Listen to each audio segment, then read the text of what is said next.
નમસ્તે વિદ્યાર્થી મિત્રો, હું છું હિતેશ જાદવ। મારી યુટ્યુબ ચેનલ એજે નોલેજ પર ફરી એકવાર આપનું સ્વાગત છે। આપણે શીખી રહ્યા છીએ પ્રકરણ નંબર 12 સમમિતિ। આ અગાઉ આપણે ભાગ 1માં સમમિતિના પહેલા પ્રકાર રેખિક સમમિતિની સમજૂતી મેળવી ચૂક્યા। હવે આ ભાગમાં આપણે પરિભ્રમણીય સમમિતિનો પરિચય મેળવીશું। તો શરૂ કરીએ। સૌપ્રથમ પરિભ્રમણીય સમમિતિ સમજવા માટે કેટલાક પારિભાષિક શબ્દોની સમજ મેળવીશું। તેમાં સૌથી પહેલો શબ્દ છે પરિભ્રમણ કેન્દ્ર। પરિભ્રમણ એટલે રોટેશન એટલે કે ફરવું। કોઈ વસ્તુની આસપાસ આપણે ફરવાની જે ક્રિયા છે એને પરિભ્રમણ કહેવાય। તો હવે આપણે પરિભ્રમણ કેન્દ્રની વ્યાખ્યા સમજીએ। પરિભ્રમણ કોઈ વસ્તુ અથવા આકારને કોઈ એક નિશ્ચિત બિંદુની આસપાસ ફેરવે છે અને એ જે નિશ્ચિત બિંદુની આસપાસ આ પરિભ્રમણ થાય તે બિંદુને પરિભ્રમણ કેન્દ્ર કહેવાય છે। માનો કે કોઈ વસ્તુ છે તેની આસપાસ તમે પરિભ્રમણ કરો તો આ જે વસ્તુ છે એ વસ્તુને પરિભ્રમણ કેન્દ્ર કહી શકાય। બીજી પારિભાષિક વ્યાખ્યા સમજીએ। પરિભ્રમણ કોણ? જે ખૂણે વસ્તુ અથવા આકારનું પરિભ્રમણ થાય તેને પરિભ્રમણ કોણ કહેવાય। એટલે કે પરિભ્રમણ વખતે બનતો ખૂણો તેને કહેવાય છે પરિભ્રમણ કોણ। અર્ધ પરિભ્રમણ એટલે 180 અંશનું પરિભ્રમણ, ચોથા ભાગનું પરિભ્રમણ એટલે 90 અંશ અને સંપૂર્ણ પરિભ્રમણ એટલે 360 અંશ। આપણે વર્તુળના ઉદાહરણ દ્વારા સ્પષ્ટ કરીએ। માનો કે તમે એક પૂર્ણ વર્તુળનો એક આંટો પૂર્ણ કરો એટલે કે એક પરિભ્રમણ પૂર્ણ કરો તો 360 અંશનો ખૂણો બને છે। જો તમે અર્ધું જ પરિભ્રમણ કરો તો 180 અંશનું પરિભ્રમણ થાય છે અને ચોથો ભાગ એટલે કે એના 4 સરખા ભાગ કરીએ તો 90 અંશનું પરિભ્રમણ થાય એમ કહી શકીએ। આમ અગત્યના આ પોઈન્ટ યાદ રાખશો કે અર્ધ પરિભ્રમણ એટલે 180 અંશનું પરિભ્રમણ, ચોથા ભાગનું પરિભ્રમણ એટલે 90 અંશનું પરિભ્રમણ અને સંપૂર્ણ પરિભ્રમણ એટલે પૂરેપૂરું પરિભ્રમણ એટલે 360 અંશનું પરિભ્રમણ।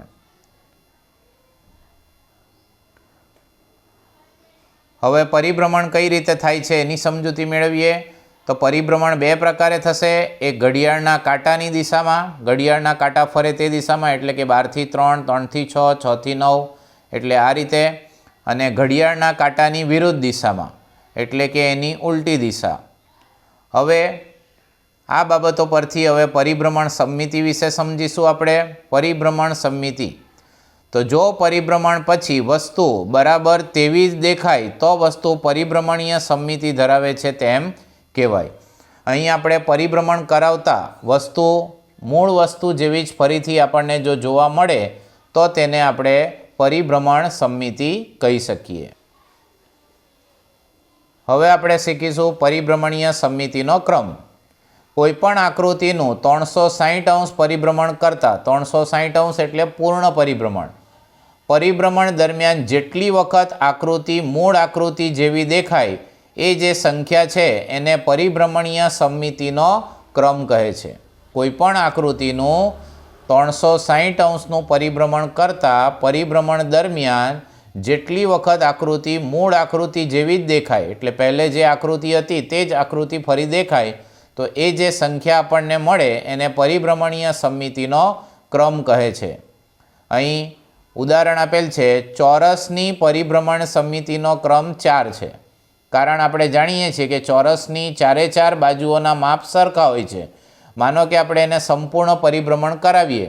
માનો કે આ પહેલી બાજુનું પરિભ્રમણ કરાવતા પહેલી વારમાં આ બાજુ આ જગ્યાએ આવશે, ત્યારબાદ બીજી વખતે અહીંયા આવશે, ત્રીજી વખતે અહીંયા અને મૂળ જગ્યાએ આવતા એને 4 વખત આપણે પરિભ્રમણ કરાવી શકીએ એટલે પરિભ્રમણ સમમિતિનો ક્રમ થશે 4।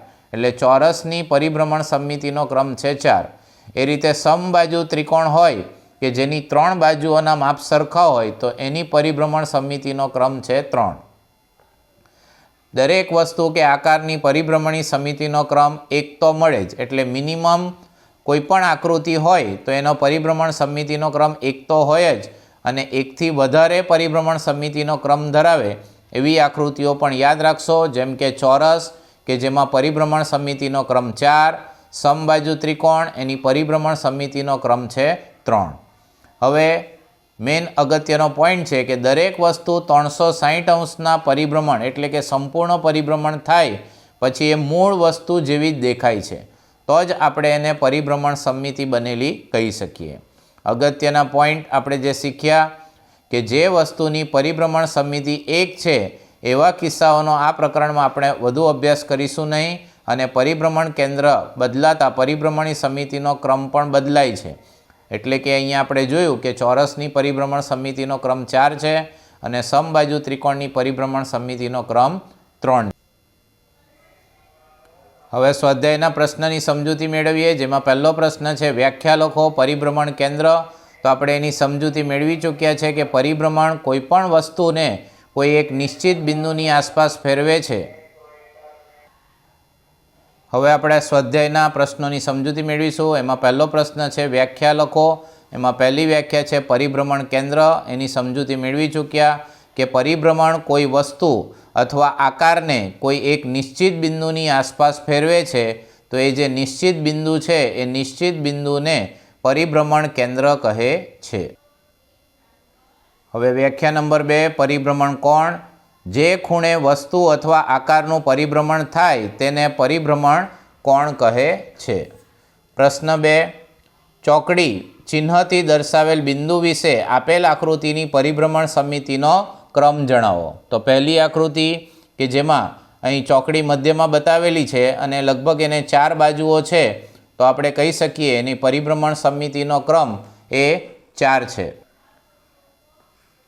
પહેલી આકૃતિ કે જેનો પરિભ્રમણ સમિતિનો ક્રમ 4 છે. ત્યારબાદ બીજી આકૃતિ કે જેને 3 બાજુઓ છે તો એની પરિભ્રમણ સમિતિનો ક્રમ 3 છે. ત્યારબાદ લંબચોરસ આકાર, એમાં અહીં પરિભ્રમણ કેન્દ્ર દર્શાવેલું છે તો એની સમિતિનો ક્રમ આવશે 2. ત્યારબાદ એસ જેવો આકાર છે ચોથી આકૃતિમાં, તો એની પરિભ્રમણ સમિતિનો ક્રમ થશે 2.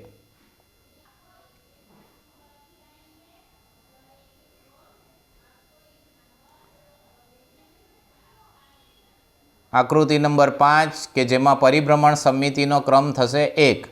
આકૃતિ નંબર 6 તેમાં પરિભ્રમણ સમિતિનો ક્રમ છે 2. આકૃતિ નંબર 7 તેમાં પરિભ્રમણ સમિતિનો ક્રમ છે 4.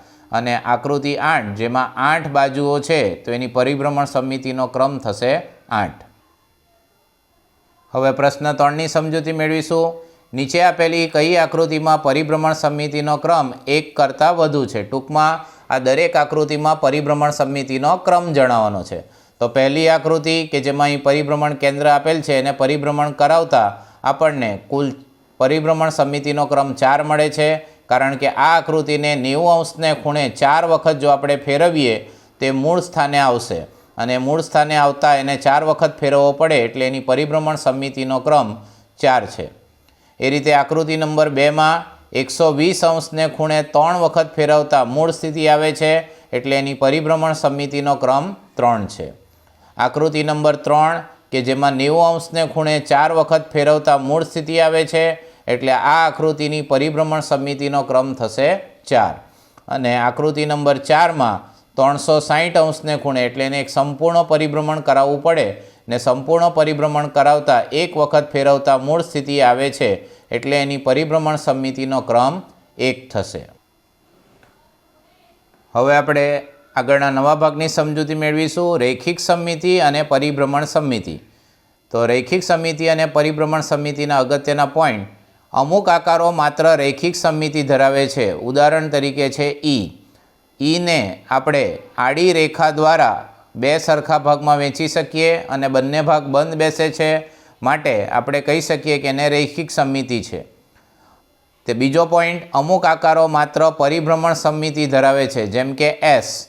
એસને આપણે રેખા દ્વારા 2 સરખા ભાગમાં વહેંચી શકતા નથી, પરંતુ એને પરિભ્રમણ કરાવીને, જેમ કે એસ છે તો એને પહેલાં એક પરિભ્રમણ કરાવતા ઊંધો એસ બનશે અને બીજી વખતે ફરીથી પરિભ્રમણ કરાવતા સીધો એસ બને છે, એટલે એને પરિભ્રમણ સમિતિ ધરાવે છે. જ્યારે અમુક આકારો બંને પ્રકારની સમિતિ ધરાવે છે, જેમ કે એચ. એચને આપણે રૈખિક સમિતિ દ્વારા પણ સમજી ચૂક્યા છે અને એચને આપણે રોટેશન એટલે પરિભ્રમણ કરાવીને પણ એની સમિતિ બનાવી શકીએ છીએ. તો યાદ રાખો, વર્તુળ એ અસંખ્ય રેખિક સમમિતિ અને પરિભ્રમણ સમમિતિ ધરાવે છે. અગાઉ આપણે શીખી ચૂક્યા છે. વર્તુળને તમે ગમે તેટલી વખત પરિભ્રમણ કરાવો દરેક વખતે સમમિતિ બનશે. સાથે એની રેખિક સમમિતિઓ તે પણ અસંખ્ય છે. આમ અગત્યનો પોઈન્ટ યાદ રાખશો કે વર્તુળને અસંખ્ય રેખિક સમમિતિ પણ હોય અને પરિભ્રમણ સમમિતિ પણ હોય છે. હવે કેટલાક અગત્યના પોઈન્ટ છે જે જાણવા જેવા છે કે વર્તુળ એ અસંખ્ય રેખિક સમમિતિ ત્યારે જ ધરાવે જ્યારે સમમિતિની અક્ષ એ વર્તુળનો વ્યાસ હોય. એટલે વર્તુળના વ્યાસની ફરતે જો આપણે એને પરિભ્રમણ કરાવીશું તો જ સમમિતિ બને છે. અને વર્તુળ એ અસંખ્ય પરિભ્રમણ સમમિતિ ત્યારે જ ધરાવે છે જ્યારે પરિભ્રમણ કેન્દ્ર એ વર્તુળનું કેન્દ્ર હોય. એટલે એના કેન્દ્રની આસપાસ આપણે એને પરિભ્રમણ કરાવવું પડે. અને સાથે વ્યાસની આસપાસ પરિભ્રમણ કરાવતા રેખિક સમમિતિ બને છે અને કેન્દ્રની આસપાસ પરિભ્રમણ કરાવતા આપણને પરિભ્રમણીય સમમિતિ મળે છે. હવે દાખલા ગણવા માટે અગત્યના પોઈન્ટ યાદ રાખીશું. પહેલો પોઈન્ટ, જો પરિભ્રમણ સમમિતિનો ક્રમ ગણતરીથી આપણે શોધવું હોય તો એનું સૂત્ર છે 360° છેદમાં પરિભ્રમણ સમમિતિનો ખૂણો. 360 એ સંપૂર્ણ પરિભ્રમણ કોણ દર્શાવે છે. એને આપણે આકૃતિમાં થયેલા પરિભ્રમણના ખૂણા વડે ભાગાકાર કરીશું. અને એના અંતર્ગત પોઈન્ટ યાદ રાખશો કે જે ખૂણાના માપ દ્વારા 360ને નિશેષ ભાગી શકાય એ ખૂણાઓ માટે આપણને એક કરતાં વધુ ક્રમની પરિભ્રમણીય સમમિતિ મેળવી શકીએ. ટૂંકમાં 360° એ સંપૂર્ણ પરિભ્રમણ દર્શાવે. એને આપણે આપેલ ખૂણા વડે ભાગીશું અને જો એનો જવાબ પૂર્ણાંકમાં મળે તો જ આપણે એને પરિભ્રમણ સમમિતિનો ક્રમ દર્શાવી શકીએ. જો અપૂર્ણાંકમાં મળે તો પરિભ્રમણ સમમિતિનો ક્રમ દર્શાવી શકતા નથી. ઉદાહરણ તરીકે અહીં તમે જોશો કે 360° અને જો પરિભ્રમણનો કોણ 60° હોય તો 360°ને 60° વડે ભાગતા આપણને 6 મળે છે જે પૂર્ણાંક છે. પણ જો પરિભ્રમણનો કોણ 65° હોય એટલે કે 360°ને 65° વડે આપણે ભાગીશું તો એનો જવાબ 72/13 આવે છે જે અપૂર્ણાંક સંખ્યા છે. અને અપૂર્ણાંક સંખ્યાઓને કારણે કહી શકીએ કે અહીં પરિભ્રમણ શક્ય બનતું નથી. તો અહીં કીધેલ છે કે 60°ના ખૂણા માટે આપણે એક કરતાં વધુ ક્રમની પરિભ્રમણીય સમમિતિ શક્ય છે, પરંતુ 65°ના ખૂણામાં આપણે આ પરિમિતિ એટલે કે આ પરિભ્રમણ શક્ય નથી. હવે આપણે સ્વાધ્યાય પોથીના દાખલાઓની સમજૂતી મેળવીએ. સૌપ્રથમ પહેલો દાખલો, કેન્દ્રથી 30° ફર્યા પછી આકૃતિ તેની મૂળ સ્થિતિ જેવી જ દેખાય આવું બીજા કયા ખૂણાઓ માટે શક્ય છે. અહીં કેન્દ્રથી કેટલા અંશને ખૂણે પરિભ્રમણ છે? 30°. આ જ રીતે આપણે બીજા કયા કયા ખૂણા માટે આ પરિભ્રમણ શક્ય બનાવી શકીએ? તો 30°ના ખૂણે ફેરવતા આકૃતિ મૂળ સ્થિતિએ આવે તો પરિભ્રમણીય સમમિતિ બને. તો આપણે 30ના ગુણકમાં ખૂણા લઈશું. 30ના ગુણક એટલે 30 ગુણ્યા 1 એટલે 30° થશે. એ રીતે આપણે આગળ 30ના ગુણક મેળવીશું. 30 ગુણ્યા 2 તો 30 ગુણ્યા 2 થશે 60°. ત્યારબાદ 30 ગુણ્યા 3 તો એ થશે 90°. એ રીતે 30 ગુણ્યા 4 120°. 30 ગુણ્યા 5 150°. 30 ગુણ્યા 6 180°. 30 ગુણ્યા 7 210°. 30 ગુણ્યા 8 240°. 30 ગુણ્યા 9 270°. 30 ગુણ્યા 10 300°. 30 ગુણ્યા 11 330° અને 30 ગુણ્યા 12 તો 360°. એટલે એક સંપૂર્ણ પરિભ્રમણ થાય છે. આમ 30°ને ખૂણે ફેરવતા આકૃતિ જો મૂળ સ્થાને આવતી હોય તો 60°, 90°, 120°, 150°, 180°, 210°, 240°, 270°, 300°, 330° અને 360°ને ખૂણે પણ મૂળ સ્થિતિ જેવી જ આકૃતિ દેખાશે. બીજો સવાલ, નીચે આપેલ ખૂણાઓ માટે શું આપણે એક કરતાં વધુ ક્રમની પરિભ્રમણીય સમમિતિ મેળવી શકીએ? તો આપણે એને ગણતરી દ્વારા શોધી શકીએ. આગળ આપણે શીખી ચૂક્યા છે કે સંપૂર્ણ ખૂણો 360° છે.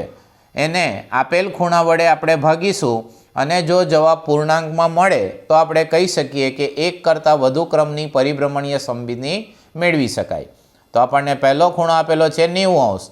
તો 360°ને જો આપણે 90° વડે ભાગીએ તો આપણને જવાબમાં 9 ચોક 36 એટલે 4 મળે છે, જે પૂર્ણાંક છે. એટલે કહી શકીએ કે 360 અંશને 90 વડે નિશેષ ભાગી શકાય છે. નિશેષ એટલે પૂર્ણપણે. એટલે 90 અંશના ખૂણા માટે એક કરતાં વધુ ક્રમની પરિભ્રમણીય સમમિતિ આપણે મેળવી શકીએ. ત્યારબાદ બીજો ખૂણો છે 32 અંશ. એટલે કે 360 અંશને આપણે 32 અંશ વડે ભાગીશું. તો 360 અંશને 32 વડે નિશેષ ભાગી શકાતું નથી, કારણ કે 32ના ગુણક 360 નથી. આમ 360 અંશને 32 અંશ વડે નિશેષ ભાગી શકાય નહીં. તો આપણે કહી શકીએ કે 32 અંશના ખૂણા માટે એક કરતાં વધુ ક્રમની પરિભ્રમણીય સમમિતિ મેળવી શકાય નહીં. હવે આપણે સ્વાધ્યાય પોથીના અંતિમ પ્રશ્ન પર જઈશું. નીચે આપેલા કોષ્ટકમાં યોગ્ય જવાબ લખો. ખૂબ જ અગત્યનું કોષ્ટક છે. એ માંગેલ માહિતી મુજબ આ પૈકી તમને કોઈ પણ એક વસ્તુ ખાલી જગ્યા, ખરા ખોટા અથવા તો હેતુલક્ષી પ્રશ્નો તરીકે MCQમાં પૂછાઈ શકે. તો વિવિધ આકાર, એના પરિભ્રમણ કેન્દ્ર, એના પરિભ્રમણનો ક્રમ અને પરિભ્રમણનો કોણ એ યાદ રાખશો. સૌપ્રથમ ચોરસની વાત કરીએ તો ચોરસનું પરિભ્રમણ કેન્દ્ર ક્યાં આવે?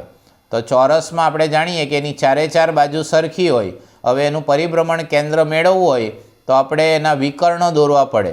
સામસામેના બિંદુને જોડો તો વિકર્ણ બને. એવા બે વિકર્ણોને આપણે છેદીશું તો એનું જે છેદ બિંદુ આવે ત્યાં આપણને પરિભ્રમણ કેન્દ્ર મળે. તો આપણે કહી શકીએ કે ચોરસનું પરિભ્રમણ કેન્દ્ર એ વિકર્ણોનું છેદ બિંદુ છે. અને એનો પરિભ્રમણનો ક્રમ તો 90 અંશને ખૂણે 4 વખત પરિભ્રમણ કરાવતા મૂળ આકાર પાછો દેખાય છે, માટે એનો પરિભ્રમણનો ક્રમ થશે 4. અને પરિભ્રમણનો કોણ થશે 90 અંશ, કારણ કે 360 અંશને પરિભ્રમણના ક્રમ 4 વડે આપણે ભાગીશું તો 4 9 36 ને પાછળ 0, તો આપણને પરિભ્રમણનો કોણ મળે છે 90 અંશ. આમ ચોરસ માટે યાદ રાખશો કે એનો પરિભ્રમણ કેન્દ્ર વિકર્ણનું છેદ બિંદુ આવે છે, એનો પરિભ્રમણનો ક્રમ આવે છે 4 અને એનો પરિભ્રમણનો કોણ આવે છે 90 અંશ. બીજો આકાર લંબચોરસ. લંબચોરસનું પરિભ્રમણ કેન્દ્ર પણ વિકર્ણોનું છેદ બિંદુ જ આવે છે. લંબચોરસ તેમાં પણ સામસામેના બિંદુઓને જોડવાથી જે બે વિકર્ણો મળે એના છેદ બિંદુ પર આપણને પરિભ્રમણનું કેન્દ્ર મળે છે. એટલે આપણે કહી શકીએ કે લંબચોરસનું પરિભ્રમણ કેન્દ્ર પણ વિકર્ણોનું છેદ બિંદુ છે. હવે લંબચોરસમાં પરિભ્રમણનો ક્રમ છે 2, તો 360 અંશને જો આપણે 2 વડે ભાગીશું તો આપણને પરિભ્રમણનો કોણ મળશે 180 અંશ. અહીં મિત્રો યાદ રાખશો, જો પરિભ્રમણ કોણ શોધવો હોય તો 360 અંશને પરિભ્રમણના ક્રમ વડે ભાગવું. 360 અંશને પરિભ્રમણના ક્રમ વડે ભાગવું. અથવા પરિભ્રમણ કોણ શોધવો હોય તો 360ને પરિભ્રમણના ક્રમ વડે ભાગવું. એ જ રીતે જો પરિભ્રમણનો ક્રમ શોધવો હોય તો 360 અંશને પરિભ્રમણ કોણ વડે ભાગવું. હવે આપણે ત્રીજા આકાર પર જઈશું. સમબાજુ ત્રિકોણ.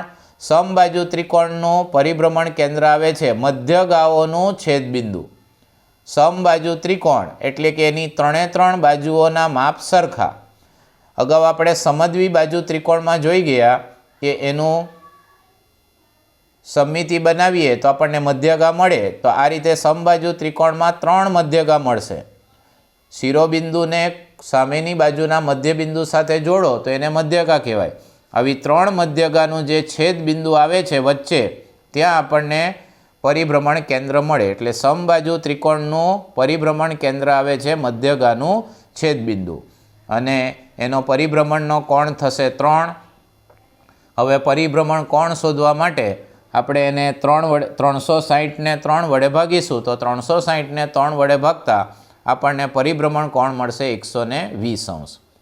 ત્યારબાદ નિયમિત ષટકોણ. નિયમિત ષટકોણ એટલે જે આકૃતિમાં 6 બાજુ અને 6 બાજુ સરખી હોય અને એનું પરિભ્રમણ કેન્દ્ર પણ વિકર્ણોનું છેદબિંદુ જ બને છે. ષટકોણ કે જેને 6 બાજુ હોય છે અને 6 બાજુ અહીં સરખી છે કારણ કે એ નિયમિત છે. માત્ર ષટકોણ હોય તો 6 બાજુ, પરંતુ નિયમિત ષટકોણ છે એટલે આપણે કહી શકીએ એની 6 બાજુ સરખી. તો હવે એના વિકર્ણોનું છેદબિંદુ એટલે આપણને એનું પરિભ્રમણ કેન્દ્ર મળે અને એની 6 બાજુ સરખી હોવાથી એના પરિભ્રમણનો ક્રમ 6 થશે અને હવે 360° 6 વડે ભાગીશું તો આપણને પરિભ્રમણનો કોણ મળશે 60°.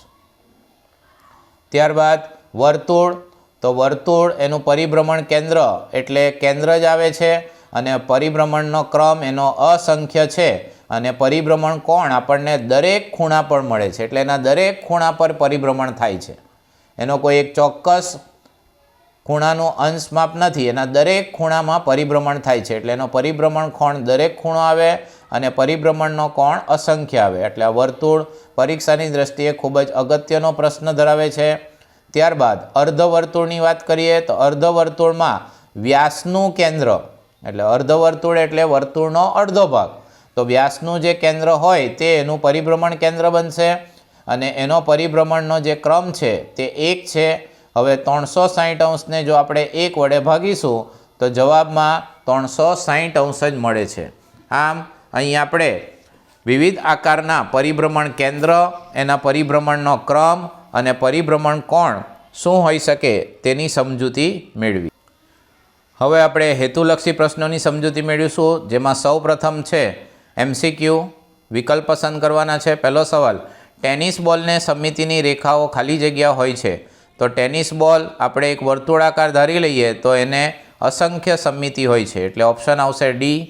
ત્યારબાદ લંબચોરસને ખાલી જગ્યા સમમિતિની રેખા હોય છે તો લંબચોરસમાં સામસામેની 2 જ બાજુઓ સરખી હોય એટલે એને 2 સમમિતિ હોય છે એટલે ઓપ્શન આવશે સી. ત્યારબાદ સમબાજુ ચતુષ્કોણ એને ખાલી જગ્યા સમમિતિની રેખા છે.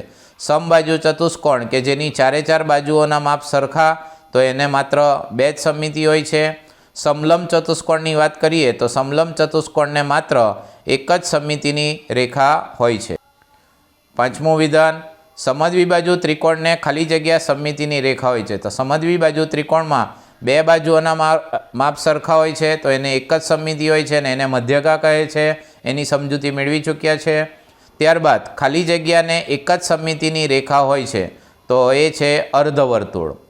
ત્યારબાદ અંગ્રેજી મૂળાક્ષર Hને ખાલી જગ્યા સમમિતિની રેખા હોય છે તો એને 2 સમમિતિની રેખા હોય છે, એક આડી અને એક ઊભી. અંગ્રેજી મૂળાક્ષર Sને ખાલી જગ્યા સમમિતિની રેખા હોય છે તો સમમિતિની રેખા S મૂળાક્ષરમાં બનતી નથી, તેને માત્ર પરિભ્રમણ સમમિતિ હોય છે. 9મું, ખાલી જગ્યાને ઊભી પરાવર્તિત સમમિતિ હોય છે તો એ આકાર છે M. એમને આપણે માત્ર ઊભી પરાવર્તિત સમમિતિ એટલે કે આ રીતે રેખિક સમમિતિ વડે દર્શાવી શકીએ. 10મો MCQ, ખાલી જગ્યાને આડી પરાવર્તિત સમમિતિ હોય છે તો ઓપ્શન આવશે એ, જેમાં ડી અક્ષર આવશે. ત્યારબાદ 11મું, ખાલી જગ્યાને ઊભી અને આડી બંને પરાવર્તિત સમમિતિ હોય છે તો એ અક્ષર છે H.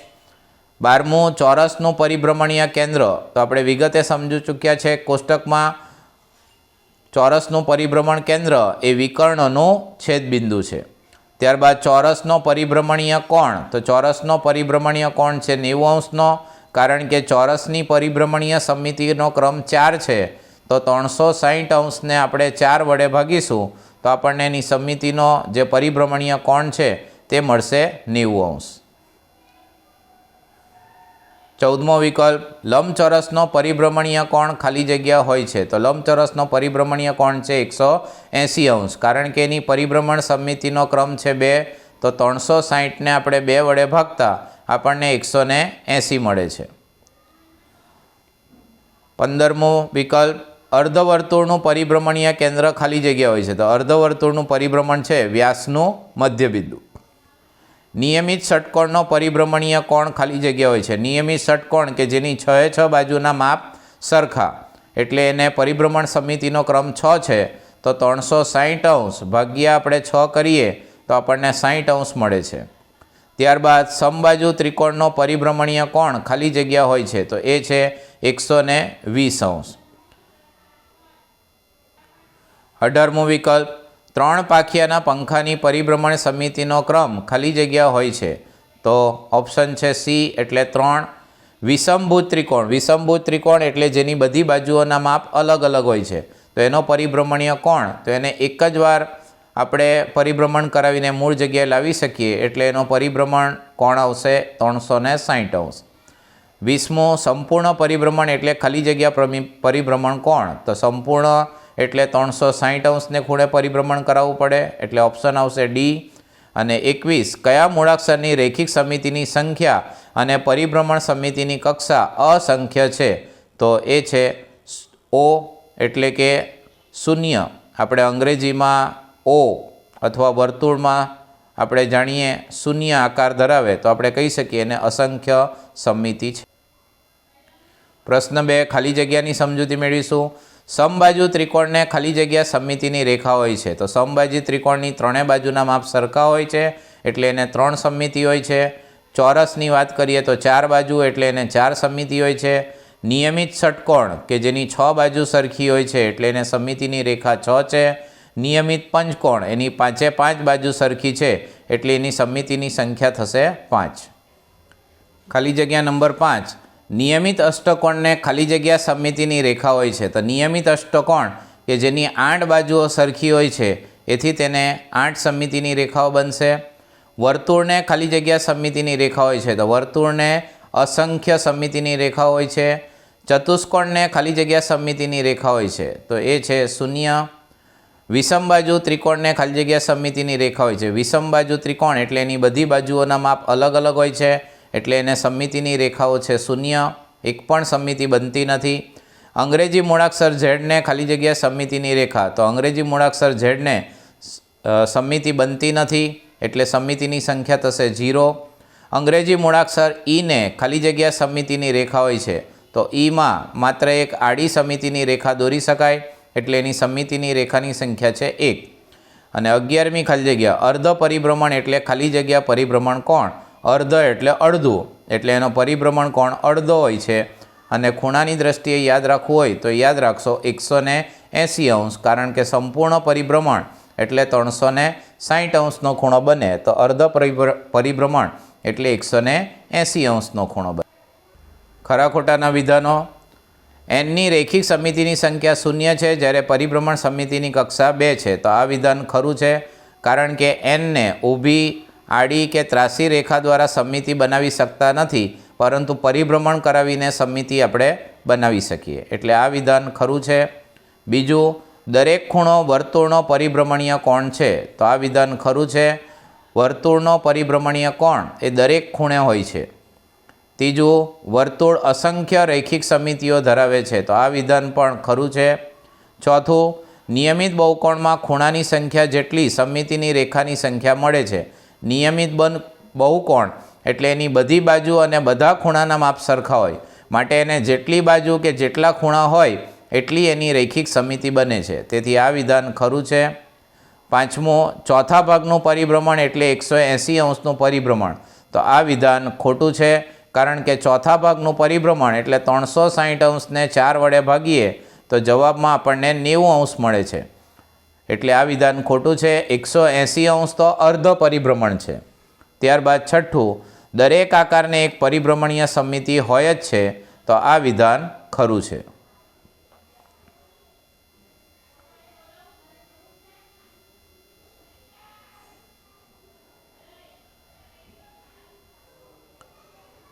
હવે આપણે પ્રશ્ન 4 જોડકાઓની સમજૂતી મેળવીશું જેમાં આકાર અને એની સામે પરિભ્રમણ કોણ આપેલ છે.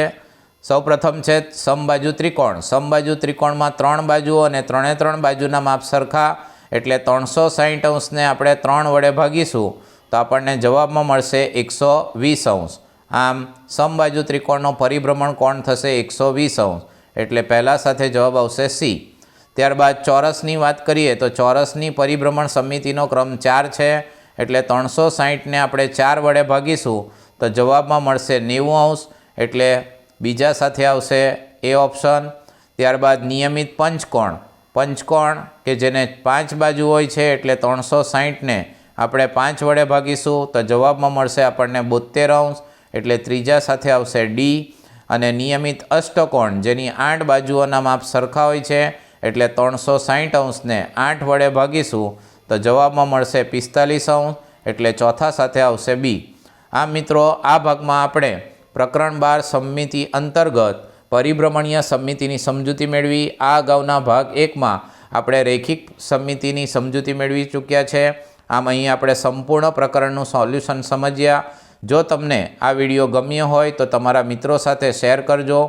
મારી યુટ્યુબ ચેનલને સબસ્ક્રાઈબ કરજો અને ભવિષ્યમાં વધુને વધુ આવા વિડીયોની સમજૂતી માટે સતત જોડાતા રહો. Thank you.